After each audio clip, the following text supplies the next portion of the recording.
Hello everybody and a good day to you all. Today I'm talking about Limitless, episode number 2, Badge and Gun. In this episode, Brian Finch is now part of the FBI. And the show starts off with his little fantasy of how he thinks it's going to go down when he becomes an agent for the FBI. It's some crazy wild out fantasy. He's pretty much James Bond. He's at a casino, and see, they even have an evil guy with a cat. He has the whole fantasy in his head how it's going to go down, and when he finally starts doing his job, he realizes it's not it. He's not going to be out there on the field saving the day. He's not going to get a badge and a gun because he didn't go through the training. He's not an FBI agent. He's just a guy who took a pill that makes him really smart. And yes, he's going to be helping them, but he's going to be helping them inside his little office where they keep him. Because the thing is, though, they want to test him to try to find out why, when he takes NZT, he has no side effects. See, because they don't know from the first episode that Bradley Cooper's character, Senator Eddie Murrah, gave him a certain drug that allows him to take as much NZT as he wants to without the bad side effects of the dying part. So he can take as many pills as he wants to. It lasts the whole 12 hours.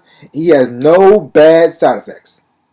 And they try to figure out, how can this be? Because everybody else who took it died. So what makes you so special? Are you a mutant or some type of alien? What is it about you that makes NZT that you're immune to? So they want to keep him in the office, test him, and make sure nobody can get to him. Because if anybody catches him, they find out he's on the drug, and he doesn't get the side effects, they might try to dissect him to find out what's going on. And they can't have that. And he can't tell them why he's like that either, because Bradley Cooper's character, Eddie Murrah, threatened to hurt him really bad and have him suffer if he tells. Now, when he told me he was going to make him suffer, when I first heard that, I thought he was going to do that to him. I never thought about what he's going to do to his family or friends. Yeah. Oof.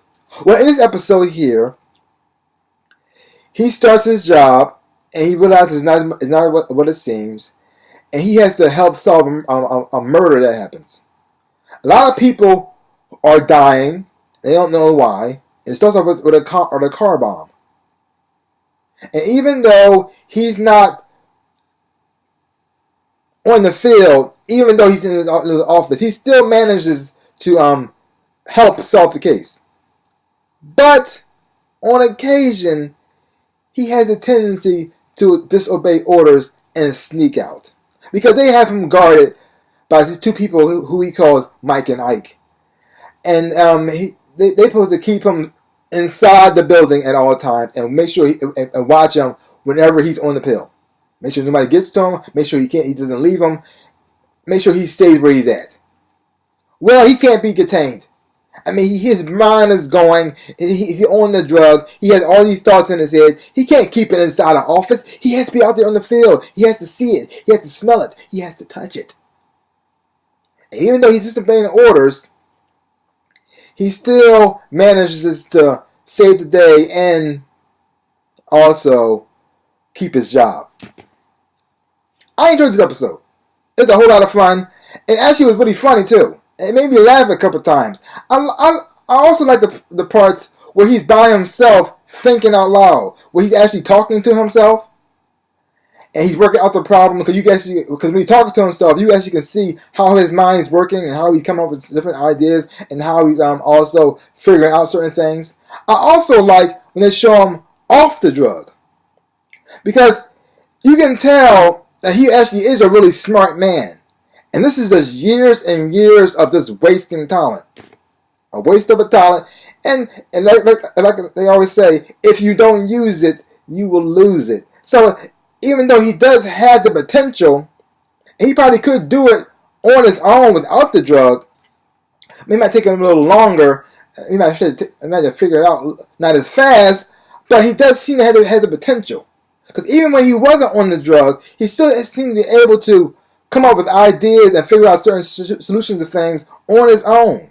I mean, it took him a while. He couldn't like verbally explain it as good, but the potential was still there. Overall, like I said before, I enjoyed this episode. If you haven't been watching Limitless, I say check it out. Check it out now. Don't take my word for it. Watch it for yourself. Leave your comments down below. Let me know what you thought about this episode. Did you enjoy it? Did you enjoy the funny parts? And the part, well, towards the end, did it punch you in the gut like it did me? Oh. Wow, didn't see that one coming.